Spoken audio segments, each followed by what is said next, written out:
Marauders just announced that their first update, Health, is coming out on November 10th. Here's everything you should know about that update. So there will be a bunch of bug fixes with this update, and the team is hoping to have almost all the crashes that occur during the game to be resolved. Additionally, bugs with making a crew, stuff like that, they're trying to solve those as well. And then additionally, they said that they may have the bug fix where pod kills don't count to your total Marauder kills, which will make space combat more meaningful. So they will have a bunch more bug fixes. Those are just the ones they've mentioned that I've been able to find. Next, airlocks. They are planning on adding more airlocks to all maps, not just Naval Station and Prison. This is great news, as while airlock camping hasn't been too big of a deal personally, a lot of people on Reddit have been complaining about it, and just in general, it hasn't been the greatest. I know when I'm like airlock camped, a lot of times I'll die, and skill issue, all that, but if there's like a 4-man team pushing you in the airlock and you're one person, they're gonna kill you, especially if they're good. Even if you're good, like I'll usually get 1 kill, but it doesn't matter. Next, they're also planning on making it harder to rush adjacent airlocks, such as the ones on Terraformer or the airlocks on Iridium Mine. So I assume that means some map changes are coming down the line, so that's also great info. The airlocks were way too close on those maps. Next, this is what I'm personally most excited for. We're getting 2 new weapons, and they're adding some attachments for the stun as well. So the first one is, they showed it in their past live stream. It's a battle rifle. It's an EM2 rifle. It's a fully automatic bullpup rifle with a 20-round magazine chambered in 5.56. It will be found on SAS operatives, and I believe they specifically said on the commanders. That's what they said at the live stream. And then they can also be found inside vaults. Very excited for that. They said it could potentially be meta changing, so cannot wait to try that out. The next weapon they are adding is the Webley pistol. I am excited mostly for the memes. Obviously, it probably won't be meta or anything, but it's a 6-shot revolver chambered in .32 ACP. They said in a lot of games, revolvers can sometimes be hard to find and aren't used that much, so they will be adding this pistol as a commonly found gun on AI around the world, and will also be from purchase from low-level traders as well. And then they're adding 4 to 5 attachments or I think they're adding 3 attachments for this stun, but their goal is to add 4 to 5 attachments for a lot more weapons in the game, making customization options for players and keeping the gameplay more interesting. The stun attachments will be unlocked through the Overlord trader, including a drum mag, a stock, and a muzzle brake. The suppressor will stay craftable, however.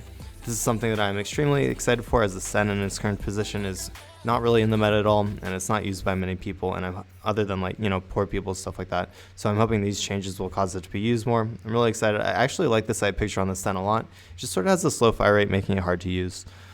Next, this is something that I don't personally use, but a lot of people have been asking for lean toggle, so they're adding that with this update. It's a highly requested feature of the devs, and seeing that they added it, that's great to see, as the devs are obviously listening to the community and giving them what they want.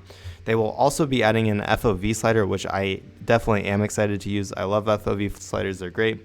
I don't know how big the scale will be, but it'll probably go to like 110, something around there. So I will be experimenting to see what I think is the best for FOV when it comes out.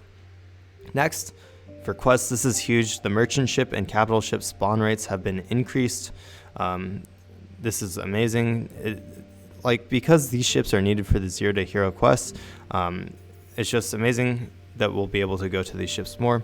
And then they also made it so the maps will artificially cycle through more consistently, so that you're less likely to get the same map twice in a row, which is a much needed change, as well as considering they said that they have no plans to let us choose maps anytime soon. They also added a depot to Naval Station and added daily contracts to both Navy Station and Prison, making it so that those maps are probably played more, because right now a lot of people just extract on those maps. Specifically Naval Station, really. Prison has a lot of good loot on it. It has 5 black pouches and a vault and 3 stashes. So yeah. Then they also said they're adding, I think I already said it, but they're adding a depot to Naval Station specifically. Next, with the anti-cheat, they've been hard at work banning cheaters since the launch, culminating in a total of 20 ban waves. I've no doubt they have plans to continue the efforts. Honestly, after 60 hours of gameplay in early access, I haven't run into a single blatant cheater. I know other people have. I've seen the videos on Reddit, cheaters that can't be killed, cheaters that move around really fast, stuff like that. And I've never run into a blatant one, and I've only had about 3 sus encounters so far. So I think they've done a pretty good job, especially compared to some of the other games that were launched in early access and basically died because of cheaters. So I think they're doing a great job with it. They also said that You shouldn't exploit, as they have ways of tracking that kind of stuff. I don't know if that's true or not. That's just what they said. And they said they would be banning people who took advantage of exploits. Not like if you did it a couple times, but if you are doing a lot, they will ban you. And finally, this is the one that was exciting for me. They said they will be trying out scopes on semi-automatic rifles to give them a bit of a buff. I cannot wait to see how they do scopes. I hope that they're not too OP. Maybe give them a little bit of drift, stuff like that. I also wonder if there'll be attachments or craftable, or if they'll just the guns will come with scopes. I have no idea. Honestly, I think scopes may make the semi-automatic rifles a little bit too OP. I know they said they needed a bit of a buff, but honestly, the SVT was absolutely killing it when I was using it last week.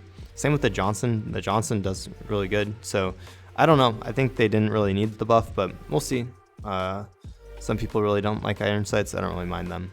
But yeah, so that's basically all the main points that are coming in this update. I cannot wait to try it out. Honestly, the wobbly pistol, I love revolvers. That should be really fun.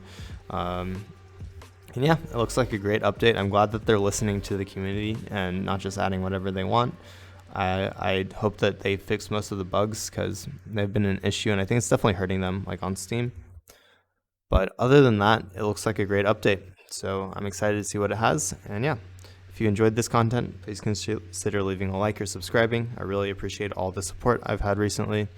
I'm almost at 300 subscribers, which is very exciting for me. It'll be almost 1/3 of the way to 1,000 subscribers, which is my current goal. And yeah, thanks for watching, y'all. Good luck on your raids this week, and I'll see you next time.